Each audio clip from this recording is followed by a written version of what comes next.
अस्सलाम वालेकुम। कैसे हैं आप सब लोग? ठीक ठाक होंगे। आज हम बात करेंगे पास्ट परफेक्ट कंटिन्यूस टेंस की।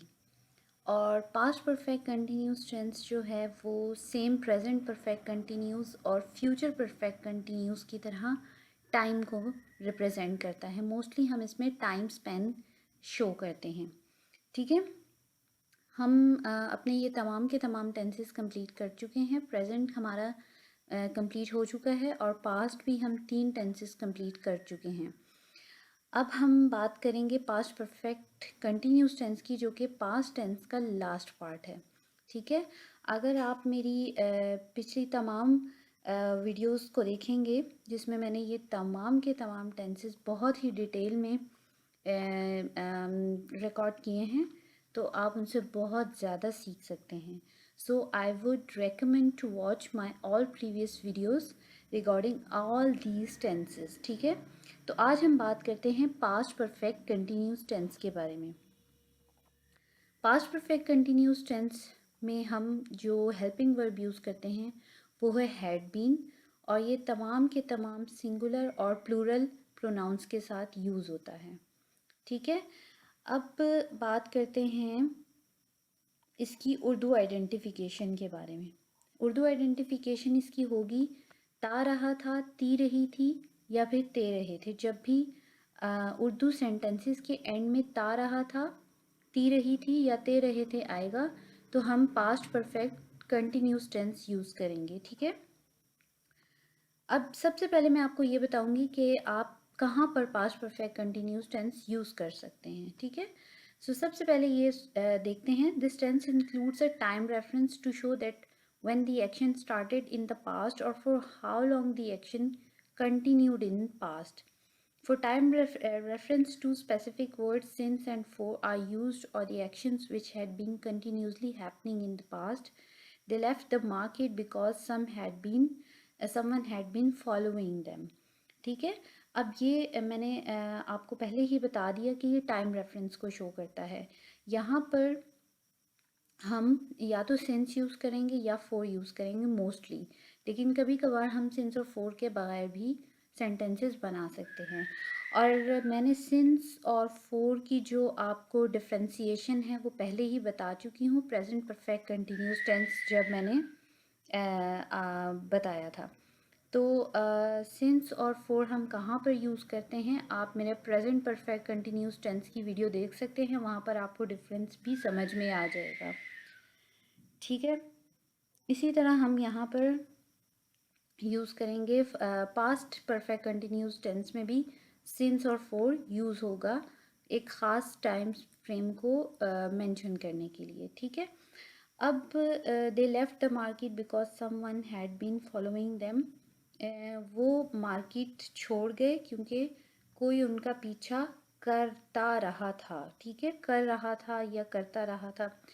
अब हम यहाँ पर इसको कर रहा था भी बोल सकते हैं, कर रहा था, लेकिन यहाँ पर ये क्वेश्चन पैदा होता है कि फिर हम यहाँ पर ये क्यों नहीं कह सकते कि because someone was following them. लेकिन अब यहाँ पर आप एक डिफरेंस ये फाइंड आउट कर सकते हैं कि past perfect continuous tense usually हम स्ट्रेस और एम्फेसिस के लिए यूज़ करते हैं।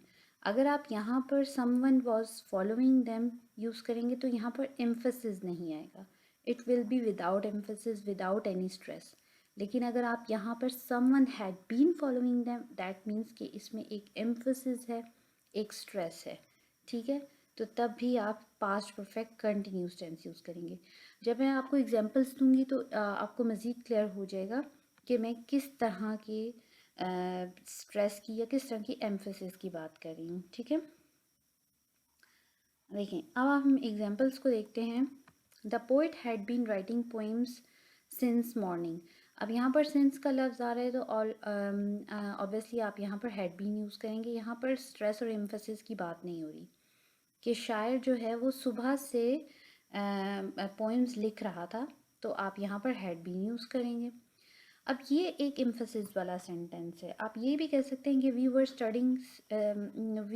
Studying since last 20 years. हम पिछले 20 साल से पढ़ रहे थे, लेकिन आपने यहाँ पर एक एम्फेसिस देना है। ठीक है, तो आप कहेंगे we had been studying since last 20 years, हम पिछले 20 साल से पढ़ रहे थे, ठीक है। Now here is the emphasis, ठीक है, फ़र्क है दोनों में। अब मैं अगर बोलूँ हम पिछले 20 साल से पढ़ रहे थे, कोई एम्फेसिस नहीं है। We were studying since last 20 years, ठीक है, ये विदाउट एम्फेसिस है। लेकिन अगर आप इस पर एम्फेसिस देंगे, इसको बहुत ज़्यादा, इस सेंटेंस को आप पावरफुल बनाएंगे, तो आप कहेंगे we had been studying since last 20 years, हम पिछले 20 साल से पढ़ रहे थे। इसी तरह she had been watching the movie for 2 hours, अगर आप ये कहें she was watching the movie for 2 hours, वो पिछले 2 घंटे से मूवी देख रही थी, ये without it will be a normal sentence. लेकिन अगर आप कहेंगे वो पिछले 2 घंटे से मूवी देख रही थी, तो फिर आप यूज़ करेंगे she had been watching the movie, ठीक है। और I had been applying for the job since December 2012, मैं दिसंबर 2012 से जॉब के लिए अप्लाई कर रहा था, अगेन एम्फेसिस, ठीक है। I hope now it's clear.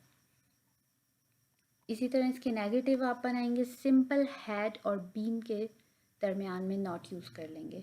They had not been doing work since 2003, again emphasis, वो 2003 से काम नहीं कर रहे थे, ठीक है। और the kid had not been drinking milk for last 5 months, बच्चा पिछले 5 महीने से दूध नहीं पी रहा था, ठीक है। आप मेरी वॉइस को समझ रहे हैं कि एक एम्फेसिस, अगर आप सिंपल ये कहेंगे कि kid was not drinking milk for last 5 months, that will be a simple sentence कि बच्चा 5 महीने से दूध नहीं पी रहा। लेकिन हम एम्फेसिस डालेंगे तो हैड नॉट बीन डालेंगे। और यहाँ पर फॉर और सिंस ऑलरेडी यूज़ हो रहे। सिंस जो है एक स्पेसिफिक टाइम, ठीक है, जहाँ पर टाइम जो है वो स्पेसिफाई होगा तो सिंस यूज़ होगा। और अगर फॉर जो है फॉर लास्ट 5 मंथ्स एक अमाउंट ऑफ टाइम होगा तो फिर आप फॉर यूज़ करेंगे। सिंस और फॉर पे मैं एक सेपरेट वीडियो भी बना लूँगी ताकि आपको इसका डिफरेंस ज़्यादा अच्छे तरीके से समझ आ जाए, ठीक है। इसी तरह इंटेरोगेटिव, इंटेरोगेटिव जो है वो आप जब किसी से क्वेश्चन करोगे, had she been waiting for him for 1 year, क्या वो उसका पिछले 1 साल से इंतज़ार कर रही थी। Now see this is emphasis, ठीक है। इसी तरह आप इसके इंटेरोगेटिव बना लेंगे। तो ये तो था हमारा पास्ट परफेक्ट कंटिन्यूस टेंस, बहुत इजी टेंस है। और इंशाल्लाह from next time we will be working on future tenses, ठीक है। अब आ जाते हैं टिप ऑफ द डे की तरफ। टिप ऑफ द डे क्या है कि सबसे पहले तो आपको मैं ये बताऊंगी कि कभी भी ये मत सोचें कि आप मिस्टेक्स करेंगे या और you are making mistakes while speaking English, ठीक है। बी कॉन्फिडेंट, ठीक है। और be confident I would say, and don't think that you are making mistakes, just speak speak speak, ठीक है।